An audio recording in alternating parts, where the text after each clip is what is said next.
बारिश यूजुअली ये हमारे लिए एक पॉजिटिव चीज़ होती है, लेकिन अगर मैं तुम्हें कहूँ कि कुछ केसेस में ये बारिश इन्वायरमेंट को डिस्ट्रॉय कर रही है।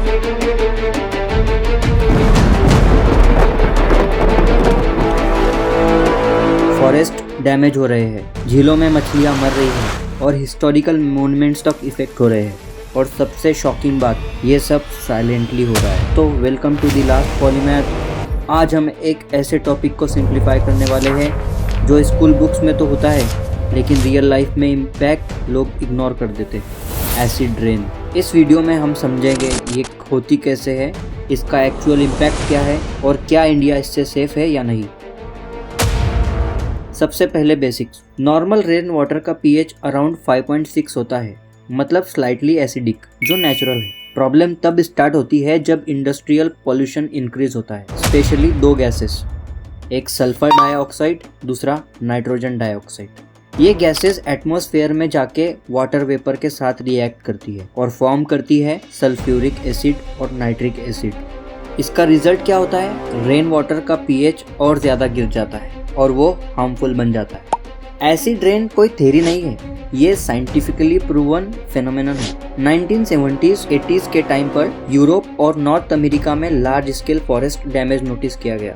इनिशियली लोगों को समझ नहीं आया, लेकिन बाद में स्टडीज ने कंफर्म किया कि एसिडिक प्रेसिपिटेशन इसका मेन रीजन था। लेक्स का पीएच इतना लो हो गया था कि मछलियां सर्वाइव ही नहीं कर पाई। ये एक क्लियर एग्जांपल है कि कैसे एयर पोल्यूशन इनडायरेक्टली इकोसिस्टम को डिस्ट्रॉय कर सकता है।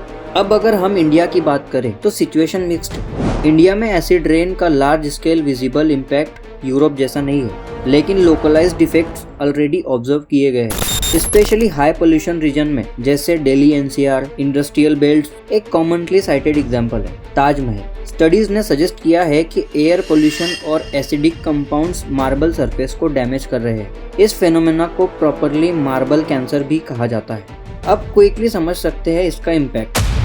सॉइल का पीएच डिस्टर्ब होता है, न्यूट्रिएंट्स लीच आउट हो जाते हैं, एक्वाटिक लाइफ सेंसिटिव होती है पीएच चेंजेस के लिए, इसलिए फिश डेथ्स कॉमन हो जाती है। बिल्डिंग्स और मॉन्यूमेंट्स केमिकली रिएक्ट करके डिग्रेड होने लगते हैं और ये सब एक स्लो प्रोसेस है, इसलिए लोग नोटिस नहीं करते। अगर हम रूट कॉज देखें तो ये एक क्लासिक एग्जांपल है एक्सटर्नलिटीज का, मतलब इंडस्ट्रीज और व्हीकल पोल्यूशन जनरेट करते हैं, लेकिन उसका इन्वायरमेंटल कॉस्ट सोसाइटी बेयर करती है। Coal based power plants specially sulphur emissions के मेजर सोर्सेस है। ये प्रॉब्लम किसी एक कंट्री की नहीं है, क्योंकि पोल्यूटेंट्स ट्रैवल कर सकते हैं अक्रॉस बॉर्डर्स, इसलिए एसिड रेन एक ट्रांस बाउंड्री इशू है।